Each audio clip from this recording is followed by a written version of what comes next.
বর্তমানে বাংলাদেশে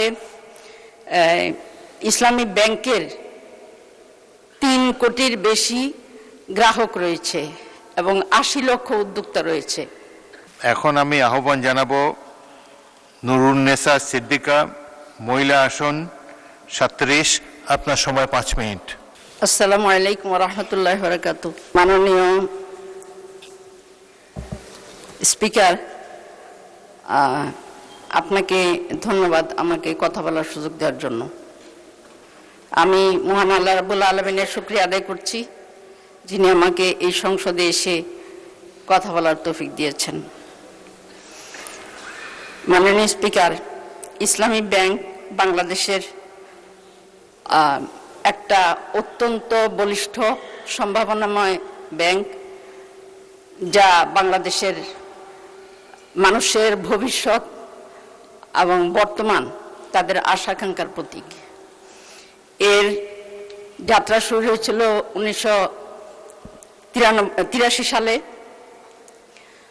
এবং কিছু আল্লাহ নিবেদিত প্রাণ বান্দা সেই সময়ে চ্যালেঞ্জটা গ্রহণ করেছিলেন।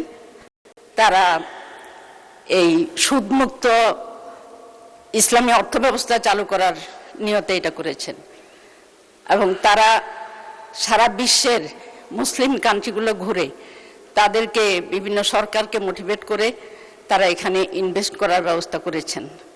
তারা এখন আল্লাহর দরবারে চলে গিয়েছেন, কিন্তু তারা যে সফল উদ্যোগটা নিয়েছিলেন সেটা মহিরু আকার ধারণ করেছে। বর্তমানে বাংলাদেশে ইসলামী ব্যাংকের 3 কোটির বেশি গ্রাহক রয়েছে এবং 80 লক্ষ উদ্যোক্তা রয়েছে।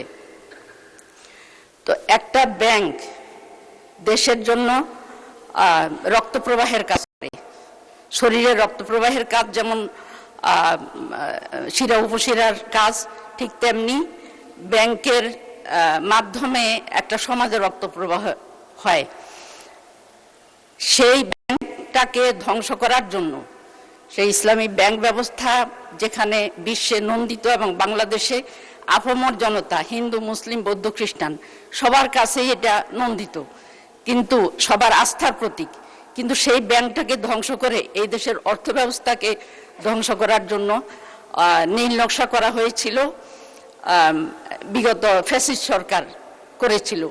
কিন্তু সেই ফ্যাসিস্ট আমল চলে গিয়েছে। তারপরে ব্যাংকটা যখন ঘুরে দাঁড়ানোর চেষ্টা করছে, তখন শুরু হয়েছে আরেকটা নতুন ষড়যন্ত্র।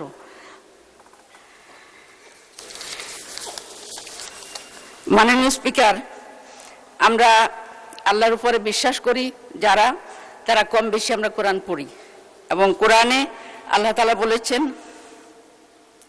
ওয়ালা তাআওয়ানু আলাল ইসমি ওয়াল উদওয়ান, তোমরা অন্যায়, অবৈধ এবং বাড়াবাড়ির কাজে পরস্পরকে সহযোগিতা করো না।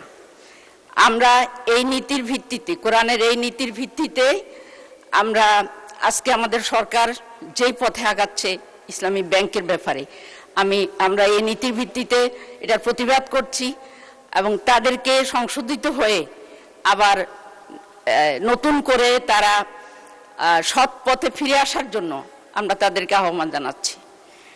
এই জন্য আমি বলবো যে ব্যাংকটা যেভাবে চলছিল, অর্থাৎ তার যেই সুষ্ঠু নিয়ম নীতি ব্যবস্থাপনা, তার উপরে ব্যাংকটাকে ছেড়ে দেওয়ার জন্য এবং ব্যাংকের উপরে অযাচিত হস্তক্ষেপ না করার জন্য। কারণ এই দেশের মানুষ অন্যায় সহ্য করে, কিন্তু বেশি দিন না।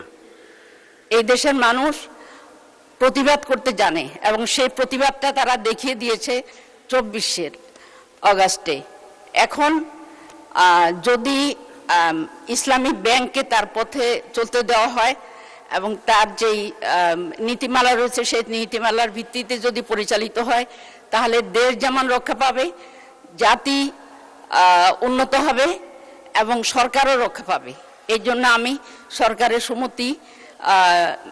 সুমতির আবেদন করছি, সুমতি আকর্ষণ করছি। তো আল্লাহ তাআলা আমাদের সবাইকে সঠিক পথে পরিচালিত হওয়ার তৌফিক দান করুন, এই বলে আমি আমার বক্তব্য শেষ করছি।